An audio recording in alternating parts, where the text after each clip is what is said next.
Pour cette troisième séquence, nous allons à nouveau parler de l'adaptation d'un roman, The Body Snatchers, ou L'invasion des profanateurs en français. Ce livre de Jack Finney est sorti en 1955. Ce roman a été repris de nombreuses fois au cinéma. La première adaptation cinématographique est sortie en 1956, c'est-à-dire un an après la sortie du roman original. Elle a été réalisée par Don Siegel sous le nom de Invasion of the Body Snatchers, ou Invasion des profanateurs de sépulture en français. Ce film a alors fait l'objet de 3 remakes. Invasion of the Body Snatchers, L'invasion des profanateurs, réalisé par Philip Kaufman en 1978, puis Body Snatchers, réalisé par Abel Ferrara en 1993, et pour finir, Invasion, réalisé par Olivier Hirschbiegel en 2007.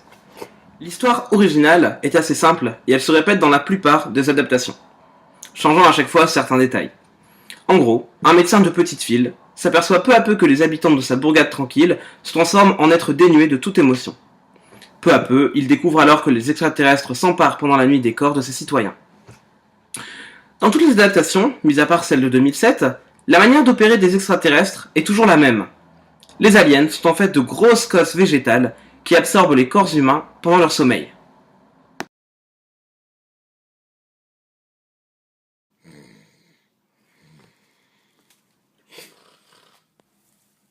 Il est intéressant de noter que l'aspect politique du film original a été complètement perdu au fil des remakes.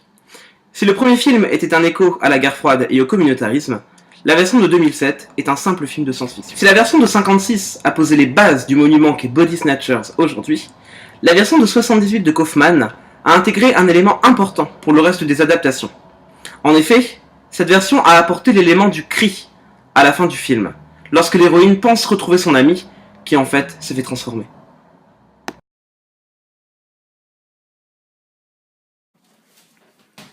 Salut copain!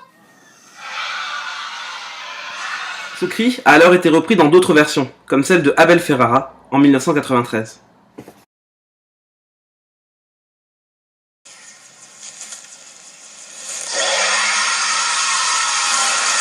Ce célèbre cri s'est par la suite retrouvé dans d'autres films ou séries qui se sont amusés à citer le film, comme par exemple la célèbre série animée South Park.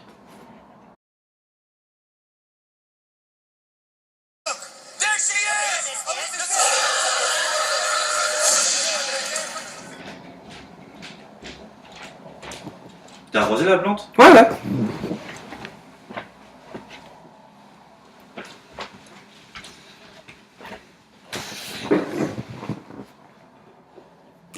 Au fil des années, la notion de remake s'est un peu perdue. Nous faisons aujourd'hui face à une hausse de citations contre une baisse de remake.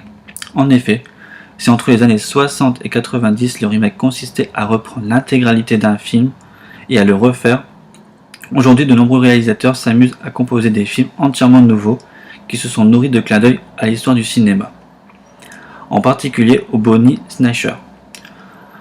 En effet, une simple recherche sur internet permet de se rendre compte que les références à cette œuvre sont assez nombreuses.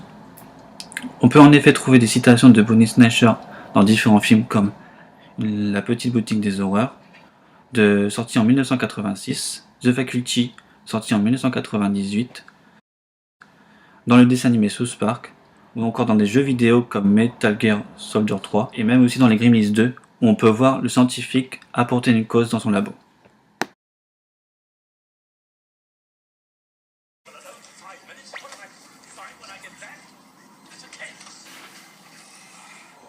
Aujourd'hui, cette notion de citation s'approche de celle du remix. Les réalisateurs s'amusent à reprendre et à retoucher certains éléments clés des films dont ils se sont influencés. Cela s'illustre bien dans les films d'Edgar Wright avec World's End, son dernier film qui est largement inspiré des Body Snatchers, notamment lorsque le héros se rend compte que les habitants de cette ville ont été transformés en robots. La trilogie de Edgar Wright, composée des films Shaun of the Dead, Hot Fuzz et World's End, est d'ailleurs vue comme un ensemble de films citant et parodiant 3 genres. Les films de zombies pour le premier, les films de policiers pour le second, et les films de science-fiction pour le dernier.